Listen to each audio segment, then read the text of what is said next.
Quick little video today. Let's talk oak pegs, how you make them, what are the options and why we do it.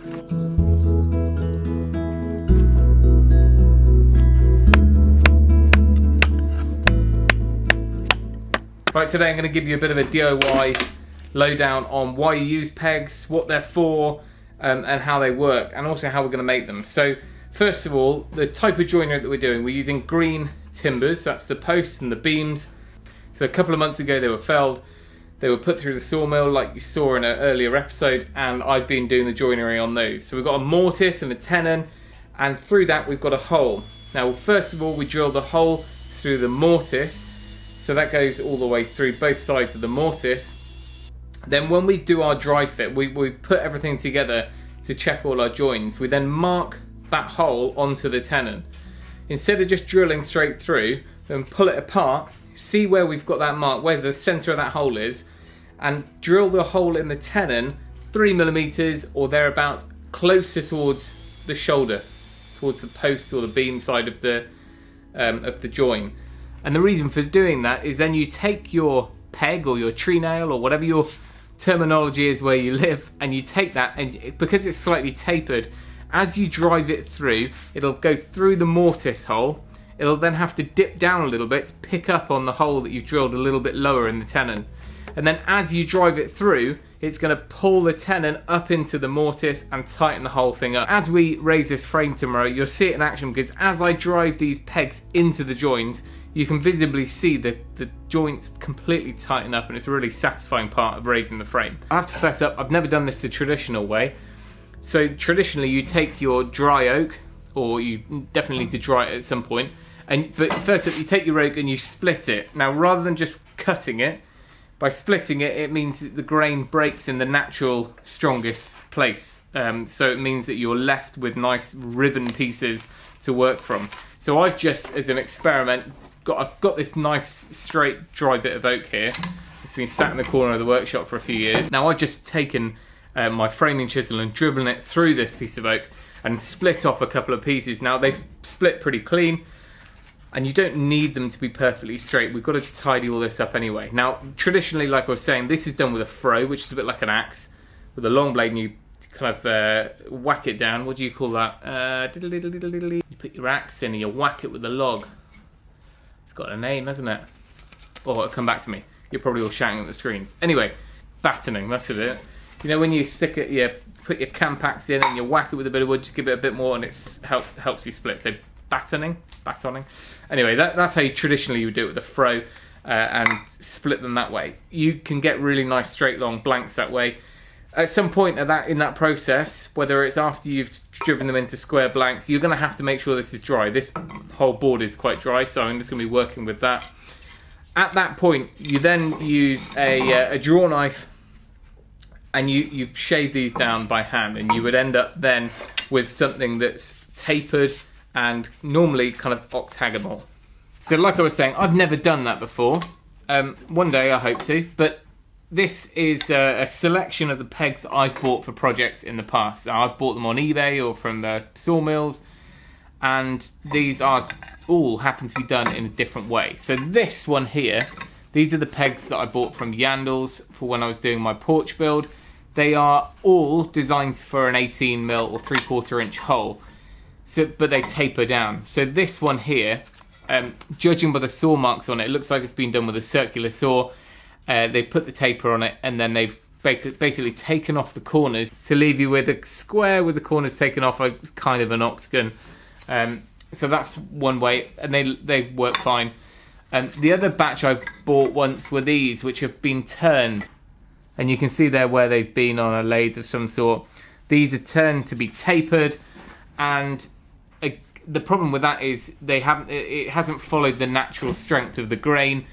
But also the friction on these is so much harder because you're in full contact with your hole that you've drilled at all times. So you've really got to drive it in, or some people would soak them in oil, some linseed oil or something, I don't know. But they're not ideal, and I'm not really a fan of those ones.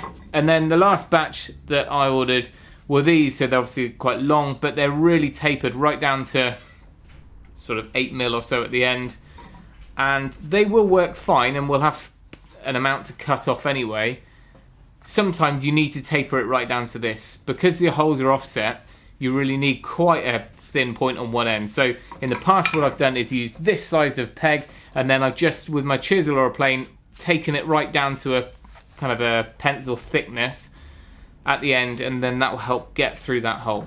That's left me with is a whole bunch of miscellaneous pegs that I need to use up on this frame, but because I've stuck so many flipping braces in the building, we need another 40, I think. I'm going to cheat and I'm going to make them on the bandsaw. I've never done it before, but I'm going to have a crack at doing it this way. We'll make square blanks on the bandsaw and then we'll just use a plane.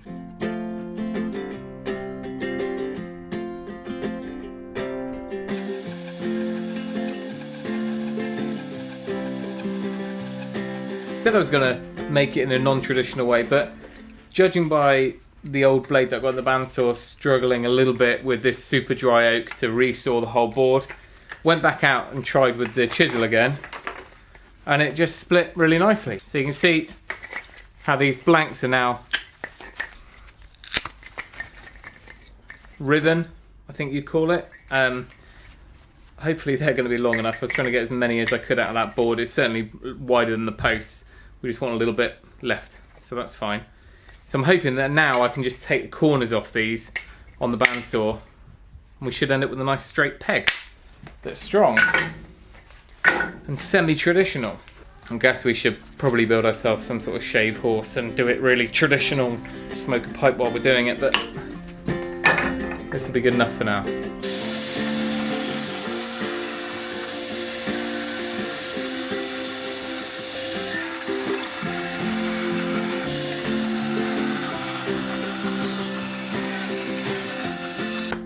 Right, so my little workflow that I've got going here is 25mm squares marked out.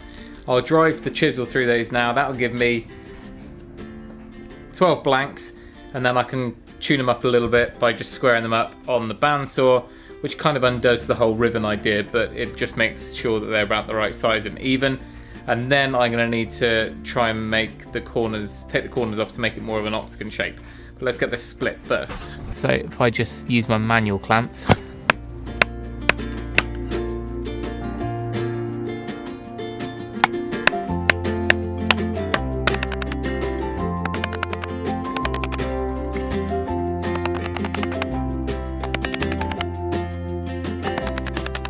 So this half probably isn't quite as straight grained as the other one, only because it's got a knot there.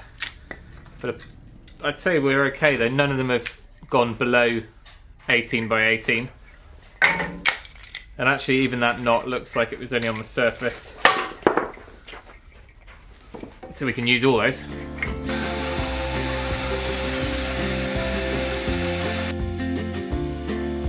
Right, so I've got a bundle of dry oak blanks now, and now I've got myself thinking I might be able to finish the rest on the bandsaw too. So one option is just to put them in the vise, plane off the corners, or even use the super jaws with the foot, so it's kind of a bit like a shave horse.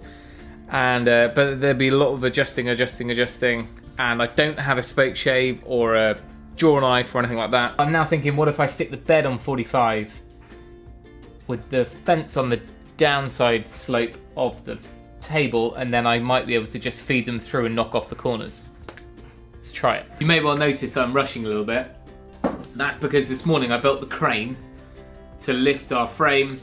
Everything's sat out there ready, and I really want to do it this afternoon. But let's not rush it.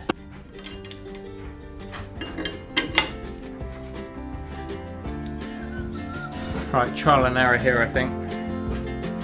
Trying to see if I can taper them a bit at the same time.